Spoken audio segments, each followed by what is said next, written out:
Monsieur le Vital Kamerhe, bonjour. Bonjour, Christian Lusakwedo. 2 heures d'entretien avec le président. C'était votre première rencontre depuis 2 ans? Oui. De quoi a-t-il été question ce soir? Nous avons parlé d'abord de notre partenariat que nous comptons renforcer à travers nos partis INC et IDPS et bien plus au sein de l'Union sacrée. Nous avons parlé des défis auxquels le pays doit faire face maintenant ou auxquels le pays est confronté présentement. Les défis sécuritaires avec l'Est du Congo qui est en ébullition en ce moment.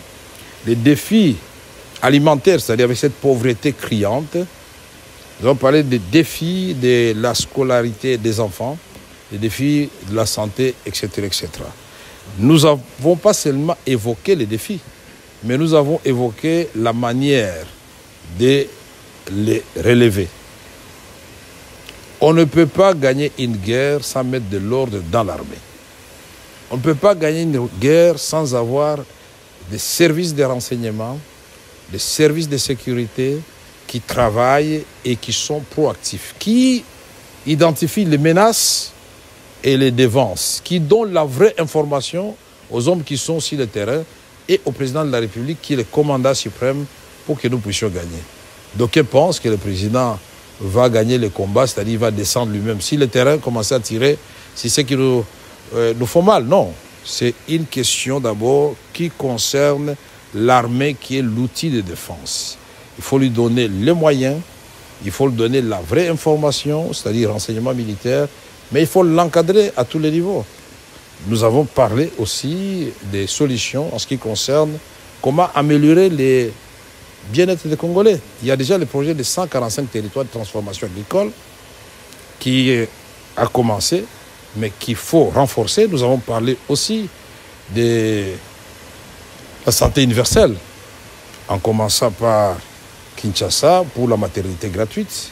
Nous avons parlé aussi du fait que l'agriculture, et je l'ai dit, avec 2 345 000 km² de terre, 2 345 000 km² de terre au Congo, 80 millions de terres arables et 40 millions irrigables, ça fait 120 millions. Le même espace cultivable que la Chine, qui nourrit 1,5 milliard de Chinois et qui exporte la différence. Il a été établi que le Congo peut produire pour 2 milliards de bouches.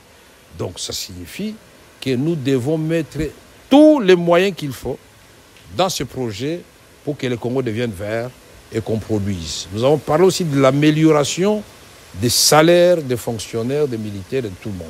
Vous avez parlé donc de la gestion, vous avez parlé du mandat qui est en cours et que vous aviez commencé ensemble. Un mandat que vous allez continuer ensemble? Oui, on va les continuer ensemble, bien sûr, parce que le projet de 100 jours a fait couler beaucoup d'encre sous le pont. Il est temps que M. Kamerhe, qui était directeur de cabinet chef de l'État, qui ne pouvait pas parler parce qu'il était prisonnier, qui a été acquitté et qui ne pouvait pas parler parce que moi, j'ai une certaine éthique, j'ai réservé la primeur au président de la République. Mais maintenant, nous allons parler de 100 jours et montrer que depuis 1960, il n'y a aucun programme conçu en 15 jours et laisser des tâches indélébiles en 9 mois. Ça n'existe pas. Et je mettrai quiconque au défi. Il a fallu 32 ans pour le président Mobutu, il a fallu 18 ans pour le président Joseph Kabila, mais en 9 mois, nous étions sur la voie. Dans un conseil des ministres malheureux, ce jour-là, j'avais la malaria.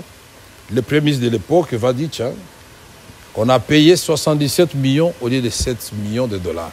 Mettez-vous à la place du président de la République. Il a sursauté dans sa chaise. Il a parlé qu'on audite. Mais le ministre de la Justice de l'époque a dit, non, je me saisis du dossier. Moi, j'instruis les dossiers. Et comme je n'avais pas peur, je suis allé au parquet de Matete. Et c'était le chemin pour Makala. Et me revoici à la cité de l'Union africaine. Comme on dit, quelle que soit la longueur de la nuit, les jours finissent toujours par apparaître. C'est un procès politique? Le procès, moi je crois que politique, ce n'est pas le mot qu'il faut. C'était un procès cynique.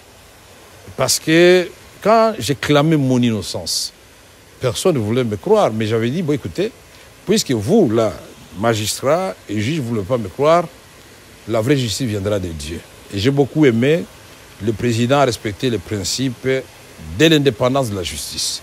Et de mon côté, vous savez, dans toutes les valeurs chrétiennes, là, la valeur la plus difficile à observer, c'est la patience. C'est la résilience. Comme je me connaissais innocent, je me suis dit, le temps, c'est comme une grossesse, c'est 9 mois, ça finit toujours par savoir si la femme était enceinte ou pas.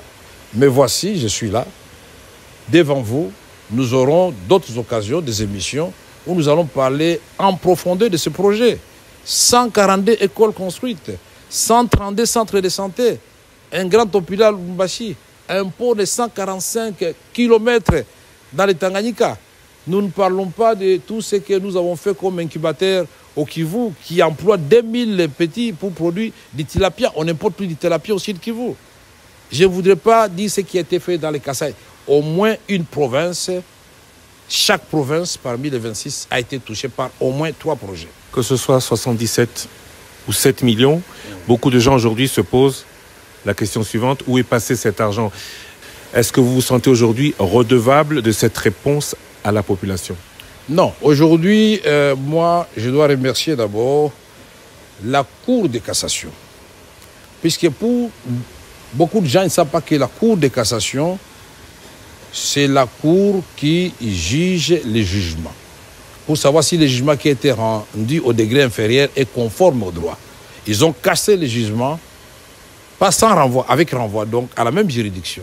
Aujourd'hui, je suis acquitté, je remercie tout le monde. Le maître mot maintenant, c'est le pardon. Pardonnons-nous tous, mettons-nous ensemble pour bâtir un Congo où il fera beau vivre. On se moque de nous.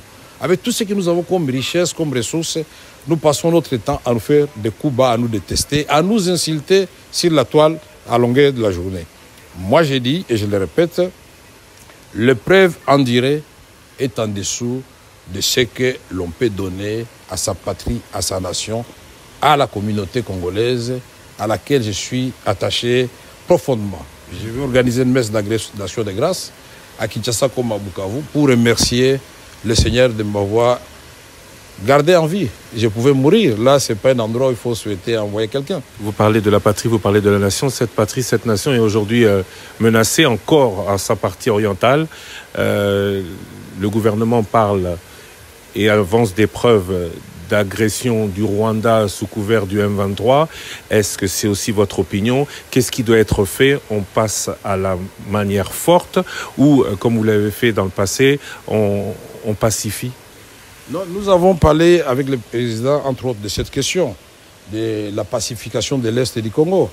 Et tous nous sommes d'accord qu'il n'y a pas que l'option militaire. Je lui ai dit, ce que nous avons fait à son temps. Et toi, Christian, tu étais témoin, puisque tu m'as accompagné dans cette caravane de la paix. Il y a l'option militaire, mais il y a la diplomatie, il y a d'autres options, parce que, quel que soit ce que nous ferons, et la géographie, et l'histoire, nous condamnent de vivre éternellement jusqu'à ce que le monde se fasse comme des voisins. Qui va transporter le Congo pour l'amener ailleurs ou le Rwanda ailleurs? Je crois qu'il y a des préalables en cela. Il faut qu'il y ait de bonnes volontés de part et d'autre. Nous sommes de bonne volonté. Il faut que de l'autre côté, il y ait la sincérité. Nous sommes sincères. C'est à eux de nous rencontrer, de nous dire en toute sincérité que cette guerre n'arrange personne. Parce qu'il y a des morts de part et d'autre. Nous devons y mettre fin. Monsieur Vital Kamerhe, en vous remerciant de nous avoir accordé de votre précieux temps. Juste une dernière question. Le cash existe toujours, disons, l'union sacrée existe toujours, mais le directeur de cabinet n'est plus en fonction. Vous parlez comme une personne toujours d'active ou qui est prête à être encore d'active. Alors, d'active où? Certains vous voient Premier ministre, d'autres vous voient à d'autres fonctions. Vous voyez où dans les prochaines semaines pour faire ce que vous dites aujourd'hui être en mesure de faire? Je me vois comme un citoyen congolais déterminé à aider son pays. Même toi, Christian Lusakone, c'est ici que je vais interpeller la presse. La presse, fait une communication qui puisse aider le pays. Dans les réseaux sociaux, faites des choses qui puissent aider le pays. Il ne faut pas être nécessairement Premier ministre, Président de la République ou ministre pour aider son pays. Oui, mais aujourd'hui, Vital Kamerhe n'a aucune ambition politique directe.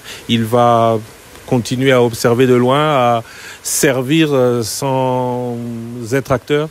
Non, comme on dit, la voix du peuple, c'est la voix de Dieu. Laissons Dieu s'exprimer à travers son peuple et inspirer le président de la République. Moi, je me sens à l'aise pour aider le pays. À toutes les fonctions à laquelle il vous appellera. Je sais ce que vous voulez que je vous dise, mais je ne vous le dirai pas. Merci. Monsieur Vital Kamerhe, je vous remercie. Merci.